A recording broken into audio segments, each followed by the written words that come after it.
எங்களை வீழ்த்த வேண்டும் என்று நீங்கள் எவ்வளவு முயன்றாலும் குழி வெட்டினாலும் திராவிட முன்னேற்ற கழகத்தை உங்களால் தொட்டு கூட பார்க்க முடியாது.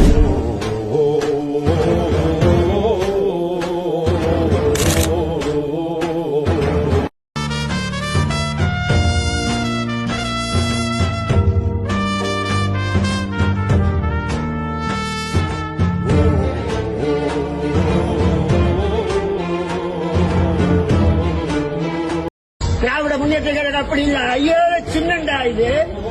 அரச மரமும் ஆலமரமும் வேறு. அது வாழையா வாழ கொடி, வலதுடால வைகை நதி,